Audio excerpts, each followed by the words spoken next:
This is the United States Energy Association Power Sector Podcast, sponsored by global energy law firm Bracewell LLP. I'm Herman K. Trabish. I've covered the power sector since 2006, and I currently report for Utility Dive.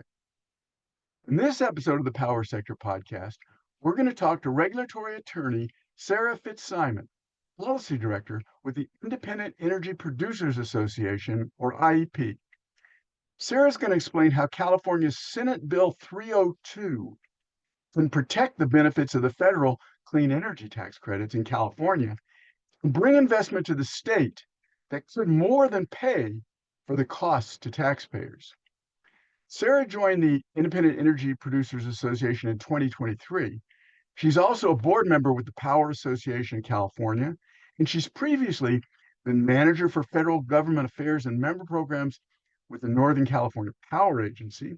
She's been policy director with California Hydrogen Business Council, and she's done other legislative, legal, and program development work in both the public and private sectors. Sarah, what is Senate Bill 302? Why are we talking about it? Developers already get the federal tax credit, so why is SB 302 important? What impact would it have on California taxes and developers' overall tax bill? Thank you, Herman. I'm so excited to answer that question for you. Thank you for having me on. I am thrilled to be here, and this is IEP's second time on the pod. You had our CEO on a few months ago, so thank you for having us. So as Herman had said, IEP, just a little bit background as to why we're interested in SB 302. IEP represents about 1/3 of California's generating capacity. So we represent developers, owners, and operators of solar, wind, hydropower, geothermal, biomass, hydrogen, etc. We have all children and we love them equally. So we are very interested in this bill because it would be really impactful for all of them. So let's get down to it. The actual content of SB 302, which is authored by Senator Padilla, is not the hottest bill in the sense of fancy language. All it really does is take on two provisions, two tax conformity provisions of the Federal Inflation Reduction Act. And that's also known as the IRA, which was passed in 2022 under the Biden administration. So two provisions under this act really benefit clean energy developers. Two of them are called the Internal Revenue Code sections 6417 and 6418. I'll refer to both of those by their numbers throughout this discussion. So before I get into what those two specific provisions do, the tax credits that we're talking about right now that would allow developers, owners, and operators to claim 6417 and 6418 would cover things like the energy credit, the clean electricity investment credit, renewable electricity production, clean electricity production, the clean fuel production credit, qualifying advanced energy production credit, hydrogen credit, so many wonderful benefits within the IRA. And SB 302 would allow developers to take advantage of those many benefits with two provisions. So let's get into it really quick.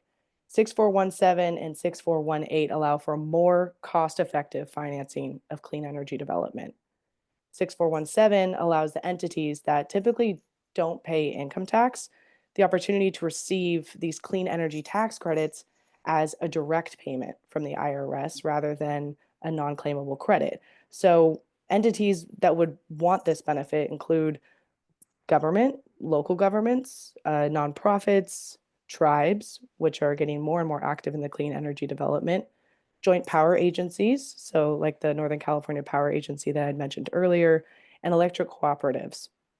All of these entities are active in the clean energy development space, and the more players that we have in the field developing clean energy, the more beneficial it is for California and many other reasons that I'll get into later. So I'm just very excited that we're targeting 6417 because it'll include all those entities. So when I say direct payment, people will say, what really does that mean? It's really a cash payment that's not includable in the taxable income. So without this, entities may have a filing requirement to identify this income tax from these projects when they're traditionally exempt from the income tax credit. So that would be something that would allow them to take advantage of this as a direct payment, and it also would not make them tax liable. So that's six. Sarah, Go ahead. Sarah, I want to clarify. That's a really important point to hit because a lot of these uh, local governments or other entities, nonprofit entities, that sort of thing, they don't have a lot of cash on hand. So this direct cash payment reduces the burden that they have to initiate these projects, right? Oh yeah, they sure don't have a lot of cash on hand. I feel like it's hard to have a lot of cash on hand these days. So yes, this would be exceptionally beneficial to them. They do have usually a community-wide endorsement of engaging in this clean energy development, and this allows them to further that effort. And you were going to go on, I think, in 6418. Yes, 6418. I love how curious you are about it. So, 6418, it allows entities that help developers by funding their projects. So, it helps those that help fund developer projects to use those credits that the developer would have had, but for the buyer. So, basically, any income from transferring certain renewable energy credits would be classified as tax exempt income. This is super helpful because, again, even developers that are, say, not nonprofits or local government entities that we listed earlier, but still don't really have the capital or maybe even the tax liability of doing business in California yet, to be able to use that tax credit as something that they can leverage to ask for funding for these very risky projects. And well, you will ask about why this is important. You did. If you want me to go into it, I can start up. Do you have any questions so far on that? Well, why it's important? What does it have to do with the developer's overall tax bill? We know that the by having the cash payment up front, some of these entities can afford to take on these projects. But does it reduce the developer's overall tax bill? Assuming, of course, that we still have income tax. Our president has promised us that with tariffs we won't have any income tax, but I'm guessing that we still will have income tax. So um, will it help with the tax burden? It certainly will. This would be going back to 2023 and 2024 in particular, and hopefully going forward. And so, for a lot of projects, there's so much money being put out up front. Not only is there a development cost, well, many development costs, but there are also interconnection costs, permitting costs, labor costs, materials costs, which are limited in supply, therefore higher in cost these days. So, it's just one thing on a list of many ways to reduce expenses to get these clean energy projects online quicker, and also at a lower cost, which would then, trickle down to the actual cost of the production itself, lowering Right, bills. So right. SB 302, it's very important, especially right now, to not go into any of the political climate. We do see somewhat of a turn on our efforts to advance clean energy throughout the United States. And having this been such a monumental, the IRA being such a monumental law that passed back in 2022, for California to not have adopted it as one of the leaders in clean energy development in the world is something that is inexcusable at this point. It would be very beneficial for the state. It also would show that the state does believe in our clean energy transition, and it would really help developers feel rewarded for doing business in California. California, Okay, go ahead. Finish your Calif- statement. sure, California is currently only one of 5 states that have yet to adopt it.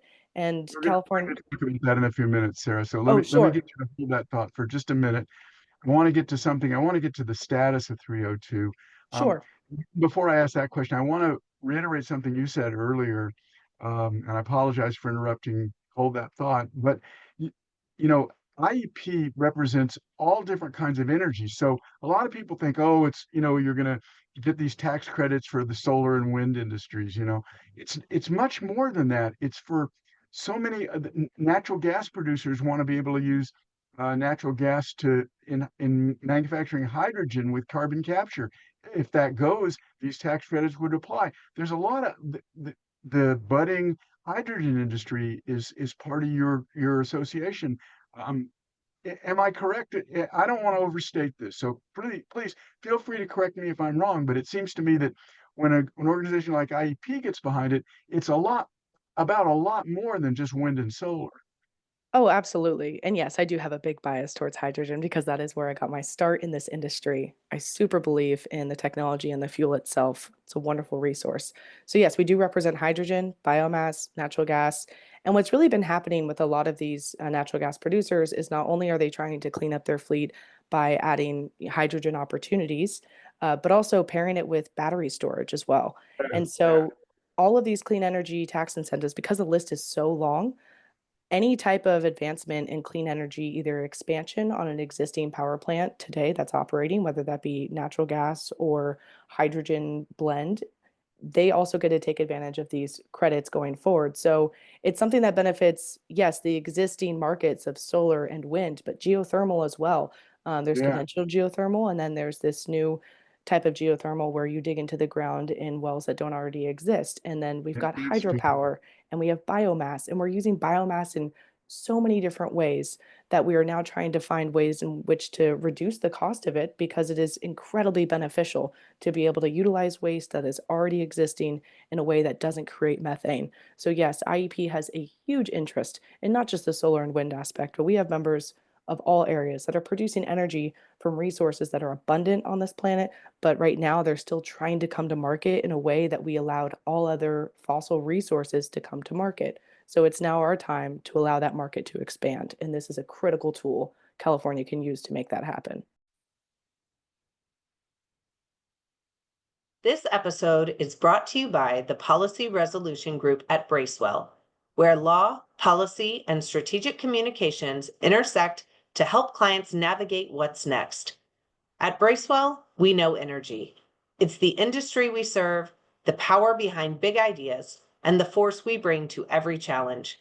For nearly 80 years, our firm has helped industry leaders tackle high-stakes challenges with creativity, precision, and results.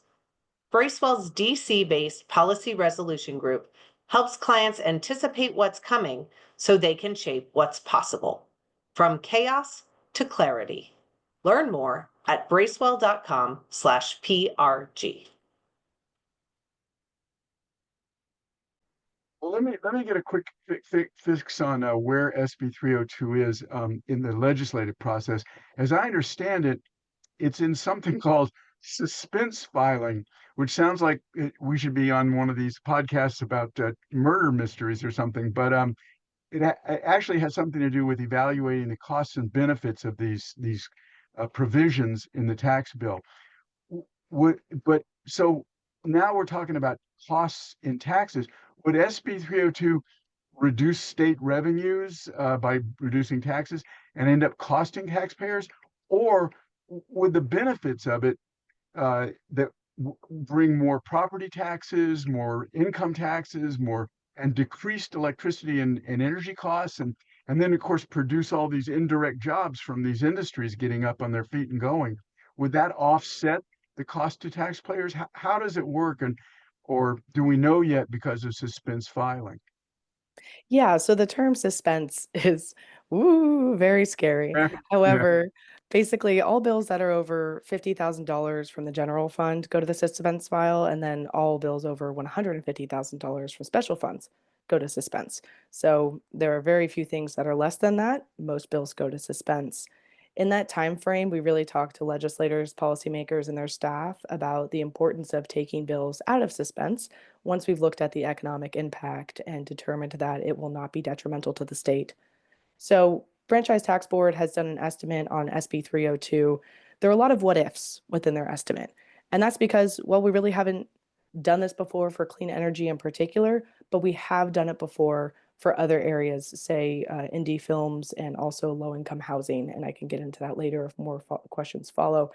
But what Franchise Tax Board estimates is between either a $250 million in tax revenue or a $250 million in tax loss. And seeing as California is now the fourth biggest economy in the world, and even at Yeah. the fifth biggest economy stage, the 250 million, I don't want to say is nothing because that could do a lot for many programs in the state, but it is pretty minimal. So if we're looking at a gain or a loss, it really is not that impactful to the state, none of which is certified by the Franchise Tax Board as what will certain to be happen. However, if we don't take on the provisions within SB 302 from the federal government, and we don't take these benefits from what the IRA has to offer, then it does put our state at risk from not receiving other benefits from the IRA. It puts our state at risk for clean energy developers not developing in the state because they already have a couple other blockades that we're trying to work through in the legislature right now. And we really want them to bring their business to California. Again, the fourth biggest economy in the world. We've led in clean energy development, and it would be nonsense for them to not, developers to not want to come to California and do the business. But if they're getting this credit, say in a neighboring state, and they could produce that energy over there, then they're going to take advantage of that. So, in our holistic approach to achieving our 100% clean electricity goal by 2045, we really need all of the tools in our toolbox. And this is one of them that we must grab and take a hold of so that developers can benefit. It strikes me that the state probably has more to lose more to lose from not doing it than from doing it. But the Smith's filing conclusions will bear that out uh, eventually. You mentioned earlier that other states have done this. I've heard that it's actually a lot of states have done this. Why has California and the few states that haven't passed it, why have they not done this? Why are they laggards? California is not often thought of as a laggard in anything new. So Oh, I what know. I agree, and I'm very competitive, and so seeing that California is a part of just a very small group of states that haven't adopted it, while others have, makes me a little upset. I mean, California is a leader, as I said, and I'd love to maintain that position of leadership. I think that we really do what makes sense economically for the state, and that also then ends up being what is the best for the environment. So to not have adopted this, it's a pretty big question. We did have a similar bill last year actually the exact same bill last year that promoted tax conformity, and it was in the same position that it's in now, where it went to suspense. And the Franchise Tax Board estimate was even more inconclusive last year. They made a statement, which I don't want to quote because it's not in front of me, but something about how they would not be able to estimate what the expenses would be to the state, and so they had thought that perhaps it would just be harmful to the state. And there really was Mm, no number the way that they gave us a number this year about the 250 million in gain or loss potential. So that just made it a little bit worrisome, especially when looking at a budget deficit for policymakers. They are really hit by their constituents about right. affordability in the state, which I totally can empathize with, understand. So when there are provisions in a bill that for some reason there's no real financial outlook that can be certain, I think it's put on hold for that reason. So I would say that's probably the main reason as to why California has yet to do it, along with perhaps thinking that existing policy would allow developers to continue to build here at a rate in which works for their business. But that's really not the way of the world anymore. Again, as I said earlier, materials are harder to find. Permitting is taking longer. It is expensive. Interconnection was only recently reformed, and we still are yet to see how much cost savings that'll bring to developers. So I'm really not sure if there's any policy reason. There are no opposition listed to SB 302, and Yeah, I noticed that. I'm really hoping that policymakers see the real benefit of adding this IRA provision onto the California code. Well, we're all getting quite used to living with a great deal of uncertainty, so maybe the uncertainties around this will not seem quite so significant as they did last year. I have one last question, Sarah, and it's really hard to talk about anything, especially energy these days, without getting into politics. And I don't want to necessarily get into, back and forth on any kind of politics, but there's been a lot of talk about the IRA tax credits being changed, withdrawn. I've basically heard three theories. One is that there's so many benefits to the Republican states that those Congress people won't want to go back to their districts and say, yeah, we passed a bill and we closed down all these facilities that bring revenue and jobs to our state. But I've also heard that ideologically, some people may push something through uh, on the grounds that it's what our president calls the new green scam. And then there's a third possibility, sort of in the middle, which is the tax credits could change. Some could be withdrawn, some could be more limited. So those are the three possibilities that seem, still quite real at this point. If the IRA tax credits are changed, would these California tax credits replace or support the development opportunity? Would they impose some of the same provisions like domestic content requirements that are in the federal tax credits? How would they work if the IRA tax credits change, is what I'm asking. Yeah, thanks, Herman. I think I'll start this answer by saying that energy is not political. It should not be a political topic. Turning on the lights, being able to utilize the AC, knowing that your medical equipment at home will remain on, none of those issues should be political. And all this is being able to provide that power at the cheapest cost. And if that benefits the environment at the same time, that's great for everyone. So, really, energy should not be political. So, from that point, I would like to say that the IRA credits, if they were to be withdrawn in a very dark world, because that would be such a bummer, really great policy, would SB 302 also be taken back? Well, as it's currently written, SB 302 would remain for 2023 and 2024, no matter what. Because it Mm, is adopting the provisions 6417 and 6418, it does appear that if those specific provisions are also repealed, then it could put those provisions at risk for SB 302 if it were to become law. mm, However, not adopting those provisions at all, we're already in that space where they're not offered, they're not provided, and developers that have really put their neck out on the line to produce great energy in 2023 and 2024, who've been waiting years to get those projects online, wouldn't receive the benefits from taking that leap in California and doing business in California. So we're at a loss no matter what if we don't pass this bill. If we do go forward with SB 302, we're adding to more power behind that policy with the IRA. We do have red regions in the in California. There are so many mm, representatives that would find that they are supportive of this IRA package because of all the economic benefits, environmental benefits, and energy benefits that it brings to those areas. And as you mentioned, Republicans across the United States are realizing these benefits within their districts, whether that be jobs or access to cleaner energy, improved and expanded power plants, whatever it may be, they are realizing those benefits and they were at a lot of those ribbon cuttings. So I really hope that in this political climate, we try to keep it non-political. We recognize the economics of clean energy because the cheapest energy is bought first. And those cheap energies are the renewable energies because there's no fuel cost. And then if we maintain all the other credit benefits and policy benefits for the other type of fuels that are coming to market the exact way that we incentivize natural gas, then we'll see that become a much wider market for the rest of the United States.